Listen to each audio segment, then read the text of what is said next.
My friends, we're in a crazy time at the moment. A crazy time where it feels like our brains are scattered all over the place and we don't know what to do.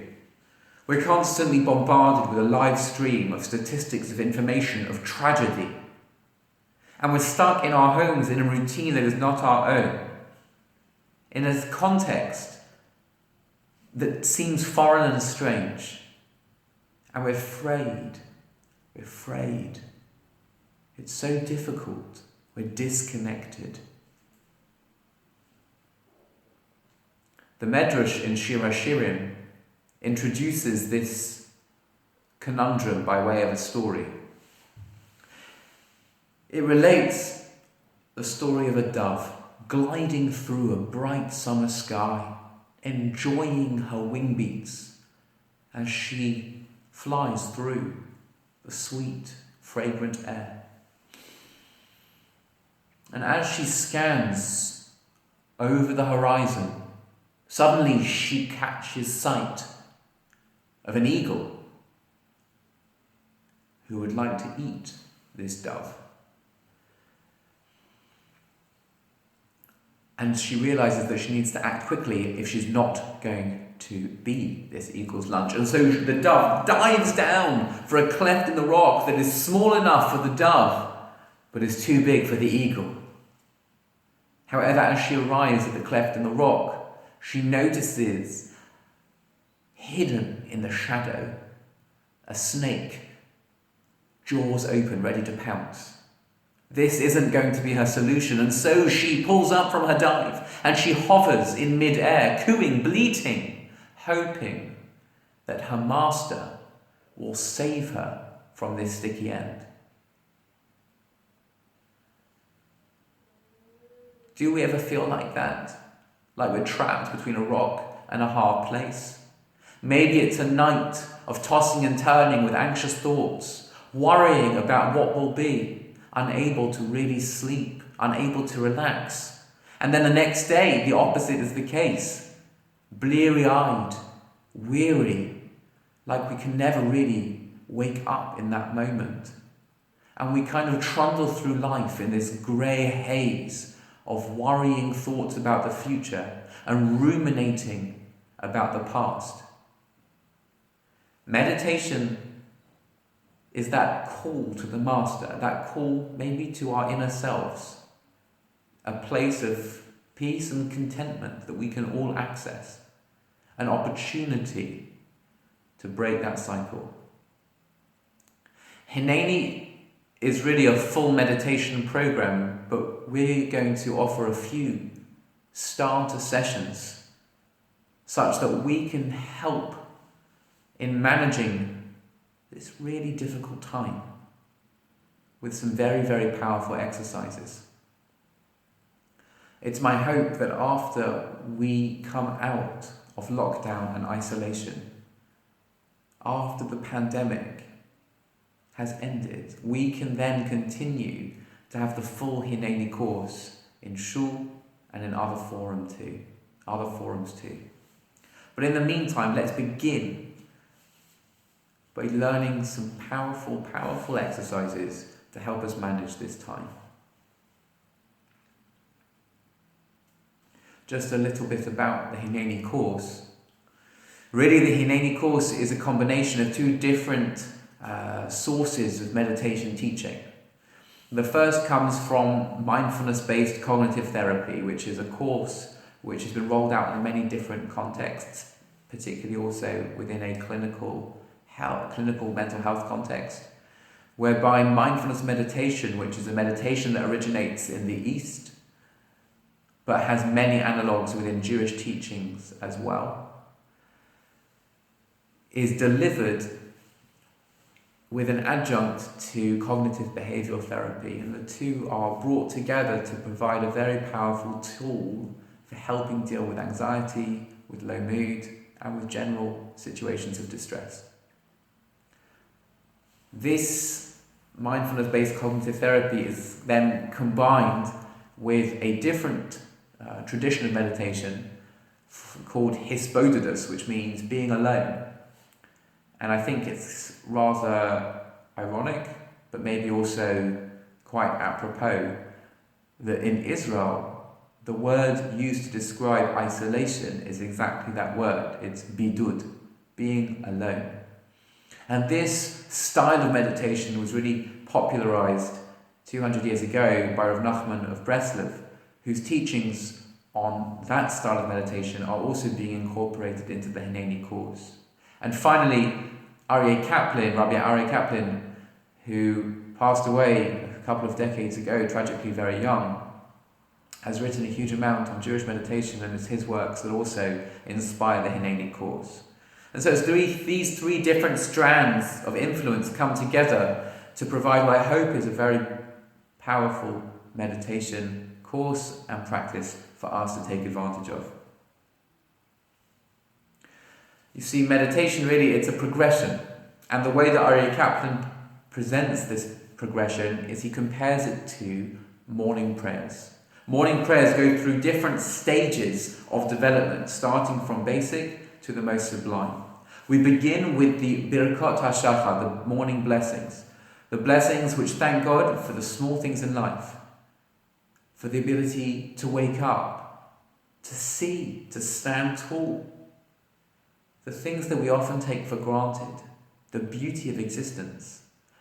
We could call this a body-based meditation, being aware of what's going on within our bodies, of the miracle that is the function of the human body, that is the ability to open our eyes and say, Moda Ani, thank you Hashem for this day.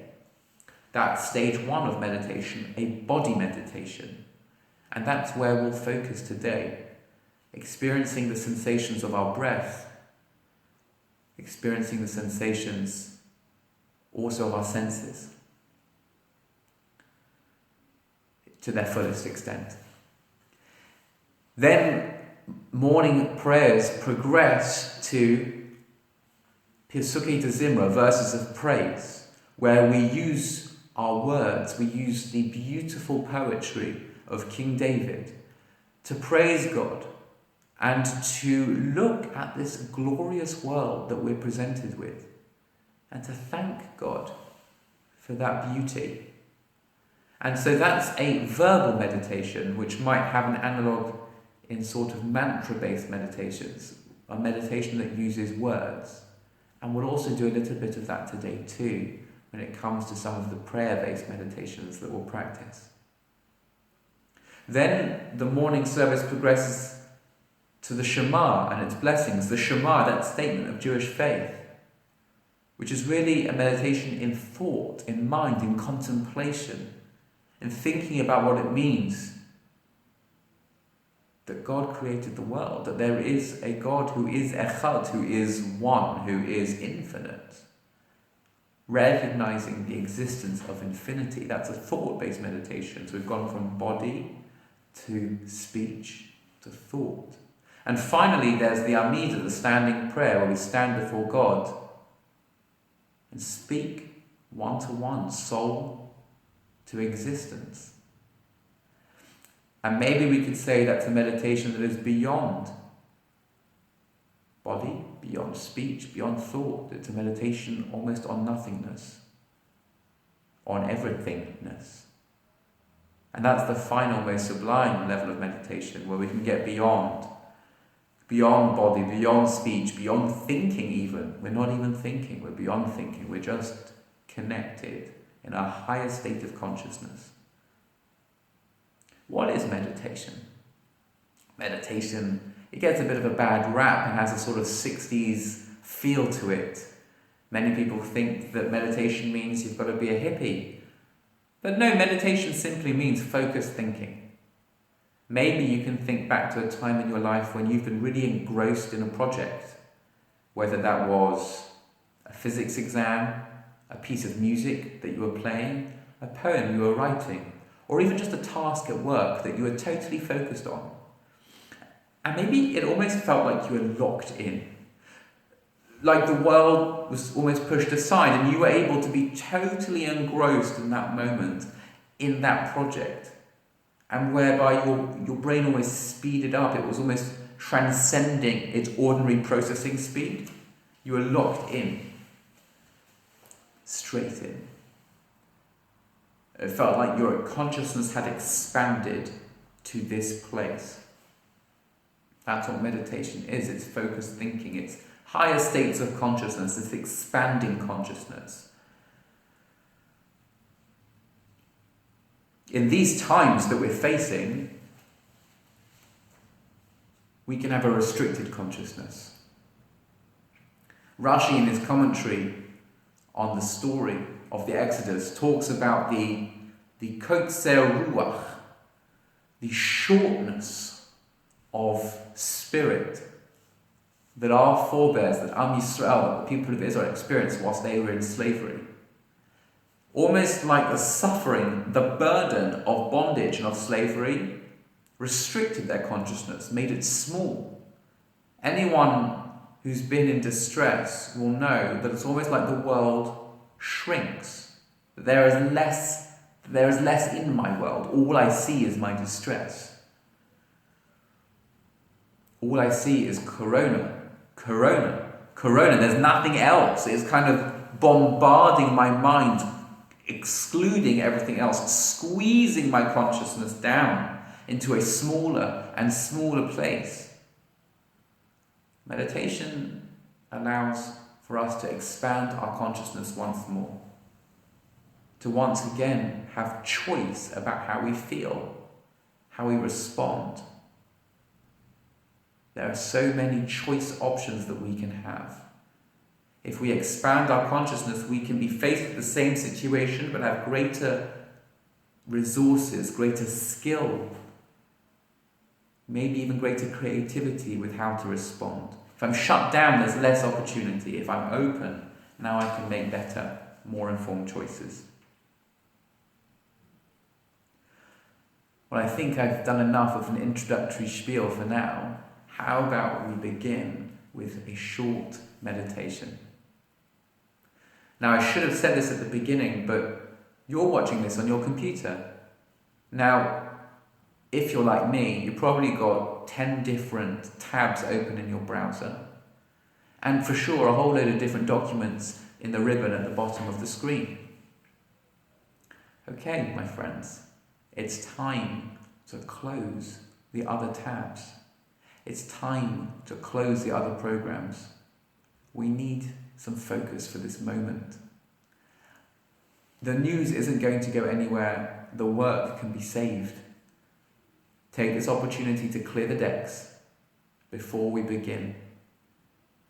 If you're at home or wherever you are, see if you can find a quiet place, a place that you won't be disturbed, because ultimately this is a time for you.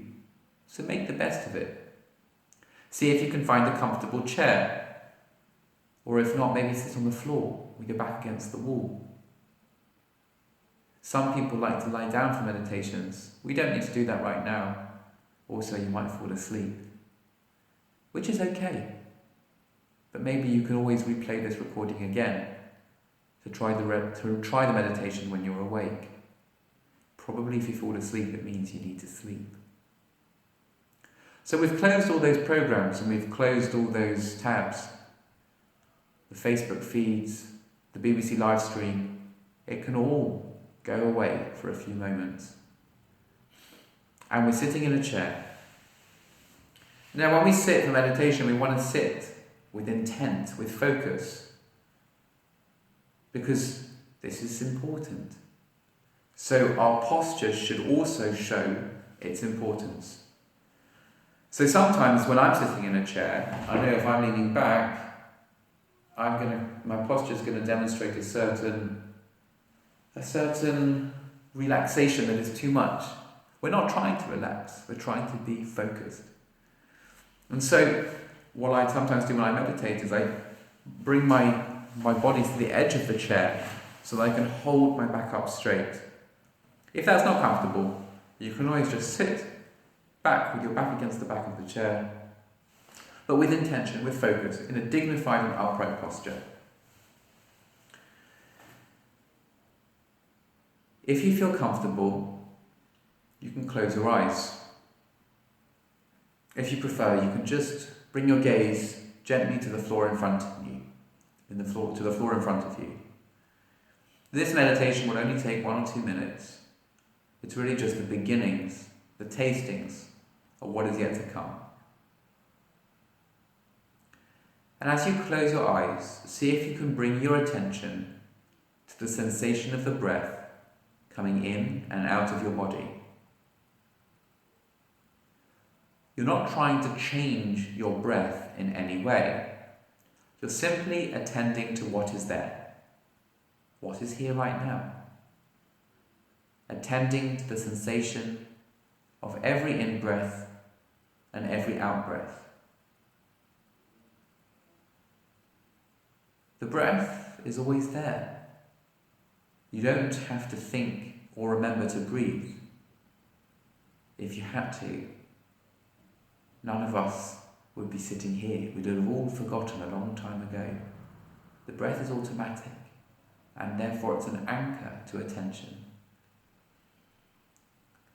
Just notice the sensations of the air coming in through the nose, down into the body. The feeling of the diaphragm as it stretches and relaxes on each in-breath and each out-breath, on each inhalation and each exhalation. Sitting here with the breath. And if your mind wanders, that's okay. That's normal. Don't judge yourself or blame yourself. Just congratulate yourself that you noticed that it's wandered, and then bring your attention back to the sensation of the breath as it comes in and out of the body. And as you sit here in this moment of presence, of Hineini, of saying, here I am, I'm right here. Thank God for 2 things in your life. 1 past, 1 present.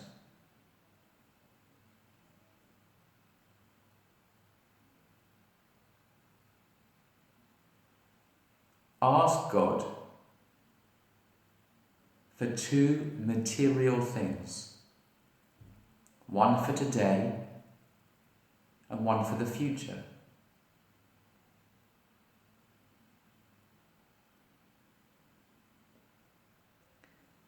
Ask God for 2 spiritual things. 1 for today and 1 for the future.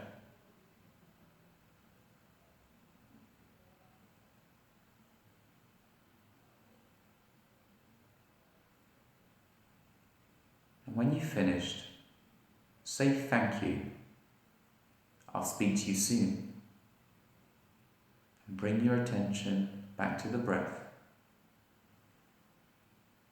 to the sensation of the breath coming in and out of your body. And then return to your surroundings and to the room around you. And that was our first taste of meditation, my friends.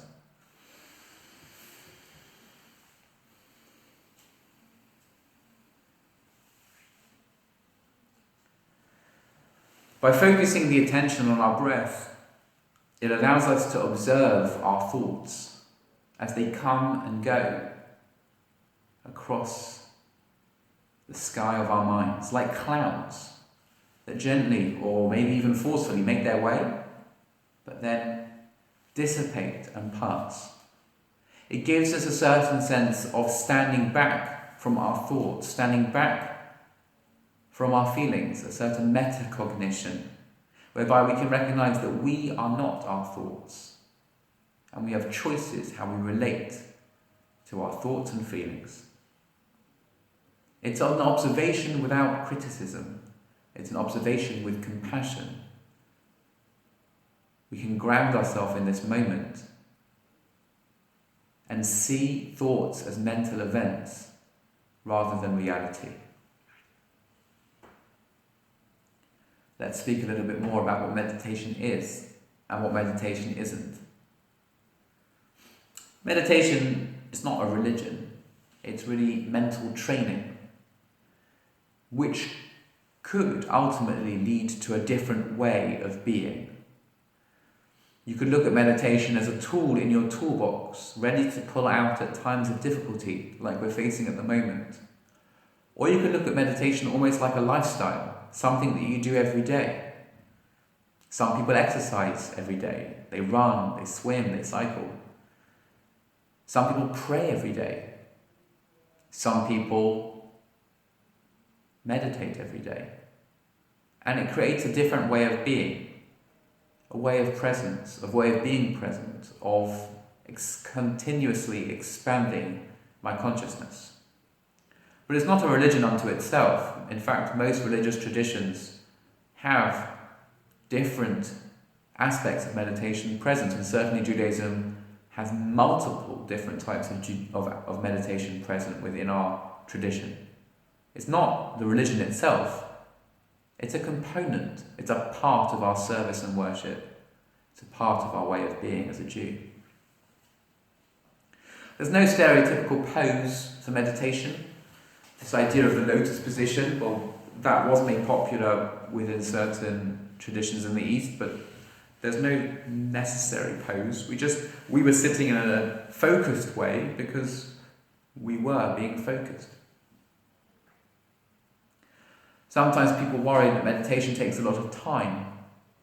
I'm reminded of the old story about Rabbi Yisrael Salanter. Now, Rabbi Yisrael Salanter was the founder of the Musar movement. So the Musar movement was a school within Judaism, started about 150 years ago, and that school was about character development. It was about studying key texts that would help a person develop themselves to become more dignified, mature, and refined individuals. And a person once came to Rabbi Yisrael Salanter, who was the founder of this movement, and he said, "Look, I'd love to do this study, but I just don't have the time. If I do the Musar, then I won't have time to study ordinary Torah. I won't have time to study the Talmud or the codes of law." And Rabbi Yisrael Salanter said to him, "If you study Musar, that will make time to study the other parts of the Torah." Sometimes we think that if we invest in a certain endeavor, it's going to take time from other things. But the truth is, when we invest in meditation, it can actually free up time because it gives us greater skill in deploying the rest of our time in the day. Meditation isn't complicated. Sometimes it sounds very, very difficult and complicated, but it's not. It's not even about its success or failure. Rather, it's a path, it's a process, it's something that we engage in and continue to engage in. It's not like we have a certain box to tick, a certain level of achievement in meditation. It's not like a progression through musical scales that you go, or musical grades. You go from grade 1 to grade 8, or you go through karate, from your white belt to your black belt. We're not progressing to become advanced meditators. It is a process, a continuous process of growth, development, and consciousness expansion. And sometimes people wonder or worry that meditation will deaden the mind. On the contrary, meditation opens the mind. And so really, in a nutshell, meditation helps us to have at least this basic type of meditation that we're talking about. Helps us to live a Hineini type of existence. We'll talk about this more next time, but Hineini means here I am. Many times in the Torah, our biblical heroes, Avraham and Moshe, they're called upon by God. Avraham. And Avraham responds, Hineini, here I am. Here I am, in this moment, totally present and connected, both to the people around me, to Hashem, and to myself. Here I am.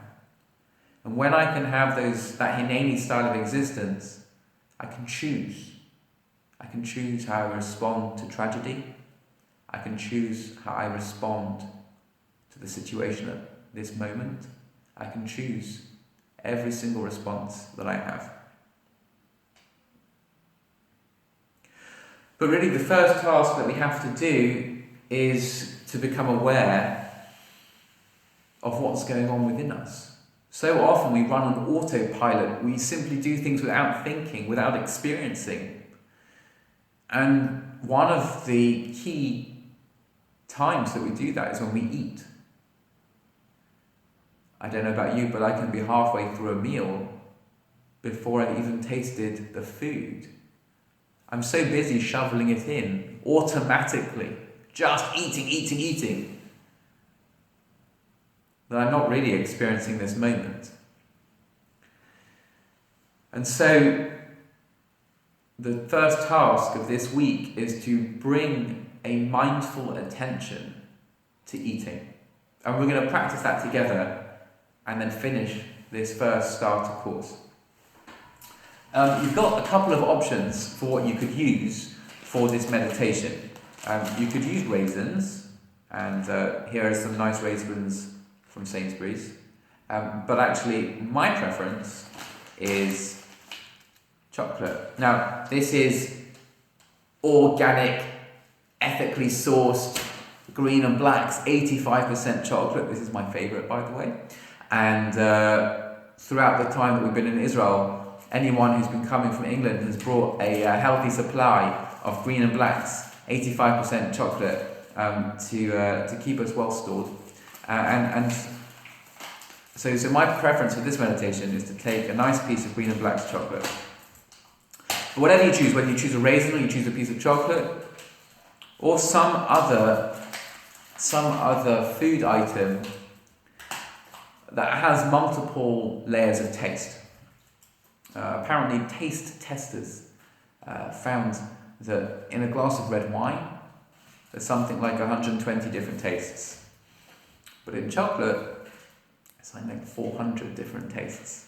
And I wonder, that's an expert taster, but I wonder how many times we get to really experience the multiple tastes and experiences and sensations of a piece of chocolate, or rather do just wolf it down without really paying attention. So we're going to do a chocolate meditation. So once again, getting into the present moment, holding your chocolate in your hand, hoping it won't get too melted before we begin.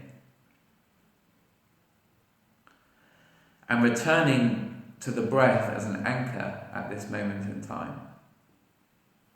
Closing your eyes or letting your gaze drop to the floor in front of you. And just being with the breath, not trying to change it in any way, just allowing our attention to be totally filled with the breath.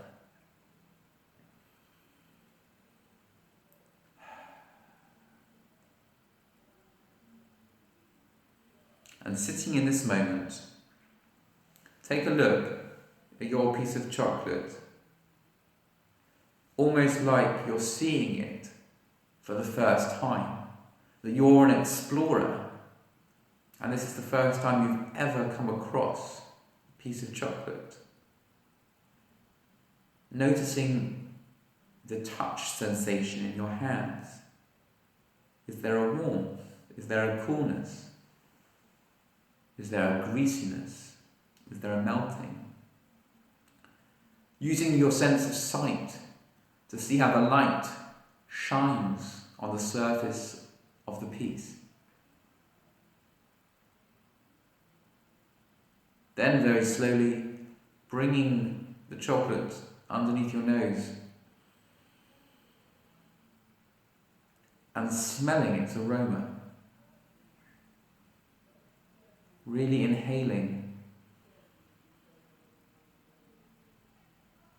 and experiencing that smell. Perhaps really smelling chocolate for the first time in a very long time. Does this remind you of anything? Does this trigger any memories? The olfactory sense, the sense of smell, is one of the most primal senses in the brain. And it's why the sense of smell can transport us across decades. I'm just going to share that smelling this reminds me of the time that my parents took us to Cadbury's World in Birmingham. I've only visited it once, I was about 8 years old, and I still remember walking into a huge room. They brought out little tasters of the different chocolates that they were making. All of a sudden, I'm back there. I can remember it so vividly, smelling the chocolate. And now, before we put the chocolates into our mouths, we're going to have to make a bracha. And so we begin with the word Baruch. Baruch meaning blessed. But what does it mean to say that God is blessed? There are many interpretations, but the most straightforward is that God is the source of blessing. God is the source of this moment.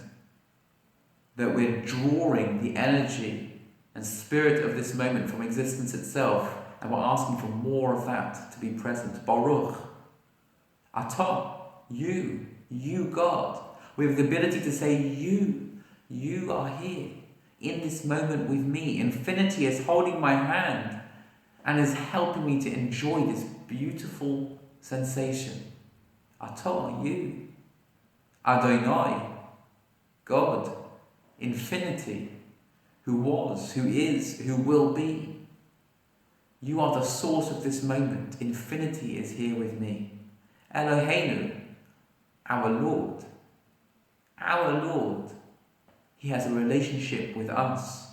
He cares about us. Melech, a king. Someone to look to. Someone to receive guidance from. Ha'olam, of the world. On top of the world, not just the king of the UK. Not just the king of the earth. The king of the universe, the king of existence. The king of everything. I want more of you, more of your blessing, more of your existence in my life. Shehakol, that everything, nihiyeh, is. Everything comes into being. Every moment, bidvaro, is dependent upon your word. Every moment comes from you, from your continued will to make me exist. Help me have more moments of existence. Help me have more moments of pleasure. And with the utterance of that blessing, then put the chocolate into your mouth, but don't chew, don't swallow. Just let it rest upon your tongue and let it melt. Let it melt. And notice what happens. Notice the sensations and feelings as it sits there and slowly trickles across your tongue and your mouth. Noticing any desire or any urge to start to chew or to suck or to move your tongue, and just letting it be. Trying to taste every different taste you can. Just seeing what there is. Moving the chocolate now around your mouth with your tongue. Noticing any differences in taste or sensation as you do that. And then chewing. Chewing, noticing the saliva having built up, also infusing with the taste of the chocolate. And noticing the urge to swallow, but choosing when you do. And again, being with every sensation as you swallow the chocolate down into your belly. Noticing also the aftertaste, the scent that comes up from your palate. Enjoying and being in this moment, a moment just for you. And when you're ready, come back to the room.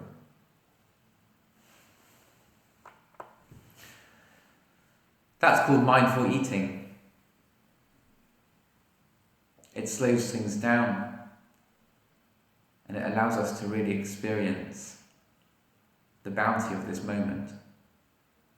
Sha'akoni bidvaro, that the cocoa beans grown in South America get harvested by a British company combined with Madagascan vanilla, that the beautiful sprouting of this world can be brought here into the middle of Barnet to experience the gifts of God, a real moment of body, of presence. Your task for this week is to try and do some daily activities more mindfully. There are so many things that we do each day that we simply do on autopilot: brushing our teeth, doing the dishes. My wife always says that she married a dishwasher. Having a shower. These are things that we often simply do, but don't really experience. And so, try and bring more mindful moments into each day. Choose one habitual activity that you do, that you want to engage with more mindfully. And when you come to that activity, take a deep breath. Ground yourself in this moment. Ground yourself in this moment. And see if you can really experience every different aspect of that sensation. If you're washing the dishes, it's the feeling of the sponge on your fingers, the different temperatures of the water, the smell of the fairy liquid, the smell even of the crusted food that has now become moistened with the warm soaking water, and how it all mixes together. Just be there with every moment, with every sensation. Because when you can be here in the present moment, you can also choose how to experience the moment.